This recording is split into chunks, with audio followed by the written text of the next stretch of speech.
Hello, I'm Caroline Fairchild, and welcome to LinkedIn News Live, where the business conversation begins with you. Last Friday, a California judge ruled the ballot initiative Prop 22, the one that Uber and others spent $200 million fighting for last year, violated the state's constitution. Gig economy companies like DoorDash, Instacart, and others have said their workers are contractors, but labor organizers and some workers claim they should have full access to benefits just like any other W-2 employee. What does this mean for gig workers going forward, and what are the potential implications for the rest of the country? Joining me now to discuss is Chelsea Wall. She is assistant professor of sociology at Nazareth College. Let's dig into this right now. Chelsea, thank you so much for joining us on LinkedIn News Live. Sure, happy to be here. All right, so particularly at a state level in California, the government and these gig companies, Uber and Lyft in particular, have been back and forth for many years now. What does this particular ruling mean? So basically, this ruling is the start of a process. As you mentioned, Uber, Lyft, and DoorDash have spent a historic amount of money on Proposition 22, over $200 million. So this is sort of one step in a series of decisions that are being made at the state level in California. But what this basically means is that Uber, Lyft, and DoorDash are going to have to consider what it would be like to pay for the benefits that employers are federally mandated to provide. At the moment, it doesn't really seem like they're preparing to do that, but they might. They might, but it definitely doesn't seem like they're preparing to do that. And instead, I think they're going to start fighting it even more. And you've done some research. Your dissertation is on gig work, particularly you looked at Instacart in particular. Can you tell us a little bit about that research? Absolutely. So I wanted to understand how these platforms were designing work specifically for people working at a more like hourly pay rate. So there's been a lot of scholarly attention on tech work and tech cultures. And I was really interested in what happens kind of to the end users, let's say for Uber, the drivers. What is their labor experience like? What kinds of pay can they expect? And what are the conditions of that work? So that's how I got interested in that. And I thought it was so fascinating that the research centers on this topic of organizational belonging. We have tons of people in the stream who probably do not know what organizational belonging means. Can you break that down for us and what it actually means for the research that you did and what it pertains in terms of how people think about their relationship to their work? Absolutely. So like I said, I had been interested in tech companies in the sort of typical sense. You know, we think of things like the TV show Silicon Valley or the film The Social Network. And those kinds of, let's say the headquarters of Uber, those are sites of really what I argue high organizational belonging. Those employees are valued. They work, at least before COVID, they worked closely with people who know their names. They're paid a salary that reflects a level of respect and appreciation. They receive workplace benefits. Whereas on the other hand, I noticed that the people who work on the platforms created by companies like Uber and Instacart and DoorDash are not granted that same condition of belonging. Often they really don't know their coworkers. Their pay can change randomly, like without any kind of explanation. And all these other sort of structural conditions that make them feel like they aren't necessarily valued. And I argue that organizational belonging is actually really important for not only how we feel in our capacity in our jobs, but also just how we feel about ourselves in general. We're talking at a very interesting time where everyone's rethinking the nature with work, how they're thinking about their employer. Do you think that during the pandemic, people still want and crave this organizational belonging, or maybe even want it even more? I think it totally depends. And I know that's not a very satisfying answer, but I think it really depends on the person and the company.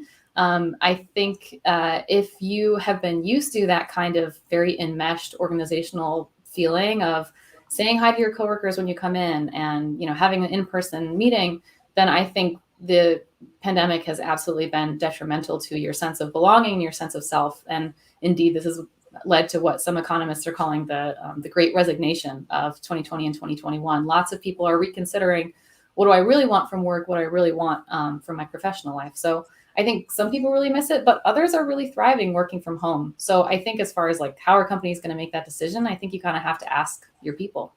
Right. And your research looked into two companies. One was Instacart, the other was Watermark, which I'm not as familiar with. Is that correct? And you found it that the second one, there was higher organizational belonging. What was happening at Instacart that led their contractors to feel less tied to the organization? Sure. So I think one of the sort of biggest differences between those two companies was the actual employment conditions themselves.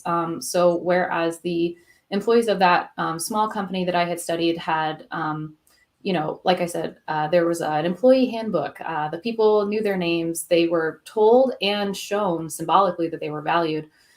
Where some people I met who worked for Instacart never met another single person while working for the app. They signed on to the app through the website, and then they were trained through the app. So there was no sense of like, people know who I am and I'm valued here. In fact, it was more the opposite.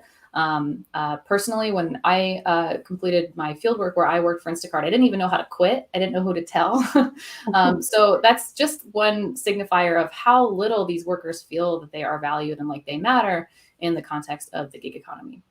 Well, I learned after reading your dissertation that organizational belonging is very important to me. That's why I've just been suffering a little bit during this pandemic working from home. But is it important to everyone? I think that often this issue of W-2 versus 1099 gets cast as, everyone wants to be a W-2 employee. Everyone wants to have that organizational belonging with their firm. But aren't there people who want to find value elsewhere, want to find community outside of their company and where they work? Absolutely. And I think this would be a wonderful project to investigate like the new sort of horizon of American work. Because I think that norm of being enmeshed in an organization, having that sense of belonging, that's kind of a historical carryover from the post-World War II period when Americans tended to work for one company their entire lives. They could reasonably expect to retire. And those things aren't really true anymore.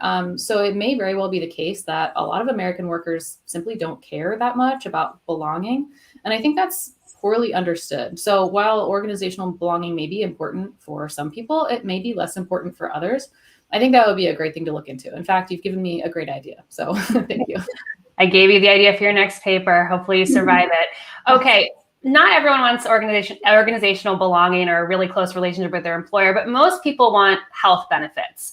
I'm curious with this conversation, a lot of people have argued that there needs to be a third way, a different way between these two archaic systems that just don't work for the future of work. Is the third way the option that you think that's going to make everyone feel a little bit better about what's going on right now? Well, it's hard to say, but I do think there is a growing frustration with the mandate for healthcare to come through employers, which you're referencing. The United States is one of its only peer countries that offers healthcare in this fashion, meaning the US is one of the only countries in the world where the only way you can get healthcare is through your employer, or you have to pay personally out of pocket on the private market. And I think a lot of people are starting to see that this doesn't really work, especially as gig platforms as one, kind of alternative work form continue to proliferate in the US. So I think absolutely this is something people are starting to be frustrated with. And I think they're right to feel that way. And I don't actually think it makes a ton of economic sense for us to only get our healthcare through our employers. And one of the things that also doesn't work when we think about the gig economy is the profit models for these big tech companies. If they do have to pay, one of their largest costs is their labor. And so if this goes through in California and other states, and they do have to bring all of their employees under W-2, they are in big trouble. Speaking from your research or even your time in field as an Instacart employee, do you think that these companies can make it work if they have to pay W-2 rates for these employees? It's hard to say, and I'm not an economist, so I wouldn't take my opinion all the way to the bank. But I will say that the way that these companies have been able to establish such a foothold in the market for their consumers is by offering their services at a relatively affordable rate. And a lot of those savings have come from being able to sidestep the kinds of federal mandates that come from being an employer. So I do wonder about the profitability or the viability of these platforms if they have to start classifying all of their workers as employees, what that's going to cost them not only in healthcare, but also in sick leave, parental leave, and other things that are federally mandated. So it's certainly an open question, and I'm interested to see what happens. Well, Chelsea, I certainly enjoyed your dissertation. When you saw the news coming out of California last week, what was top of mind? Anything from your paper that came up as you were reading the news that you think that the people watching our show should know about? I think the important thing to keep in mind is that if Uber and DoorDash and Lyft want to say that their employers are independent contractors, that they are their own bosses, that this is kind of a strange way to be your own boss. These workers don't have the opportunity to set their rate of pay. They don't have the opportunity to set the conditions of their work. And so if that was your situation, I don't think you'd say you are your own boss. So really, gig work doesn't resemble independent contracting as it kind of has been construed in the US. And so when we see this kind of fight playing out at the legal level, we're seeing sort of that long process of how do we incorporate this new labor form into our economy, and what does this mean for work more generally? If Uber and Lyft and DoorDash are able to reclassify all their workers and let's say maintain them as independent contractors, then what's to stop Walmart or Starbucks from classifying all of its employees as independent contractors? So this is really important for the future of labor classification and labor rights in the United States. When I started covering this topic in 2015, I thought that we were going to get the answer in a couple of years. And here we are in 2021, and we're still having the same conversation.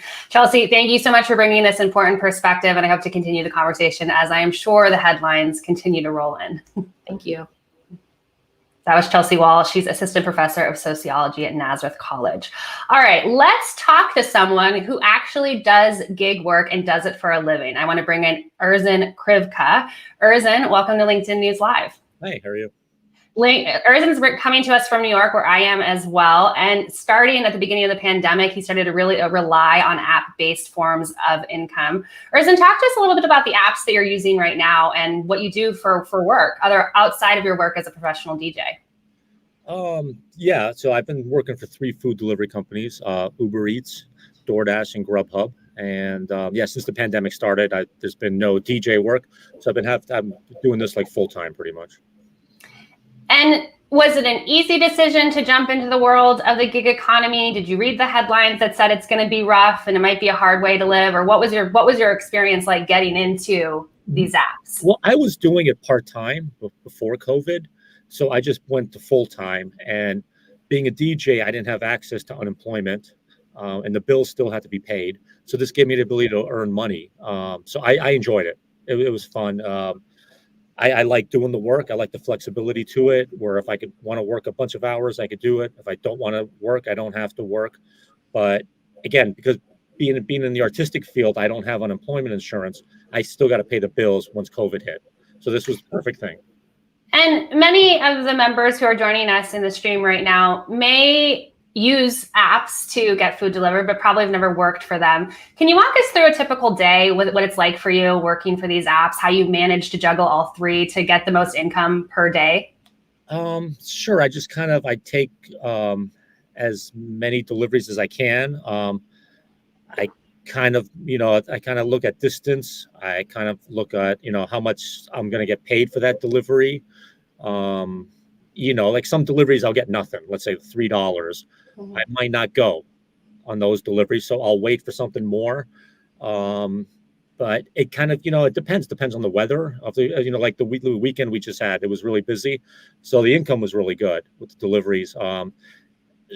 Today was like 100 degrees today, so it might be kind of slow. So it kind of depends on what's going on. A lot of things are going on. Good days and bad days, like a lot of other jobs. But I do have a goal of making a certain income for that day, and I'm almost always able to hit it. That's great. And the reason we wanted to have you on the show is that many gig workers want to have employee status. They want to get that W-2 and get those benefits, but you don't. Why is that? Again, this is not, I don't have a passion for this work. And I'm doing something else for that. Hopefully when things get back to normal, I'll be back to that. So I don't want my life tied down to doing a job I hate to do.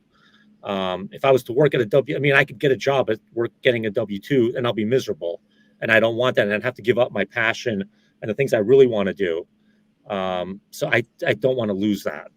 So it sounds like benefits are more important to you than necessarily losing the flexibility of your job. What do you think the path forward is then? This W-2 doesn't work for you, but 1099 and those healthcare benefits would be an advantage. What do you see as the path forward? I think this is a government issue where I think we have to have a kind of Medicare for all, kind of like what Canada does. This system of where your healthcare benefits are tied to your job just does not work. And I think that's the issue. It's not so much whether these companies are giving you the benefits. It's more, I think it's got to change. So it's more of a government issue. And we just spoke with Professor Wall about this idea of organizational belonging. It's a tongue tie to say, as I've tripped on it twice now, but it's this concept of how tied you are to your work. Does it bother you that you're disconnected from Uber Eats? Does it bother you that you're not, saying, having coworkers, doing high fives, doing deliveries up and down the streets of New York? Or do you find community elsewhere? I really don't. I really don't care. As long as I get my money, that's all I care about. Well, I think that that's a great answer. Erzin, do you think you're going to be doing this for the long term, or what's your plan, I guess, as we move into 2022? Hopefully I'll only be doing it part-time. But that's dependent on what happens with COVID. But I think, part-time, I think it's for a part-time job. It's fantastic. Well, Erzin, we appreciate your perspective. It's one that is unique and we don't see a lot here on LinkedIn. So thank you so much for joining us for this conversation. That was Erzin Krivka talking to us about his experience using the apps to generate income while he does his side hustle as it is right now, hopes to be his full-time job soon, DJing. All right, I'm seeing a great conversation in the stream right now. So if you want to continue it, please go to the news module to the right of your LinkedIn feed. Or if you're in mobile, you can click into that search box. Tomorrow, I'll be back with you at 3 Eastern to talk the return to office and the nuances that need to be taken into account for employers to ensure an equitable return for all. I'm Caroline Fairchild. Thanks so much for joining us on LinkedIn News Live.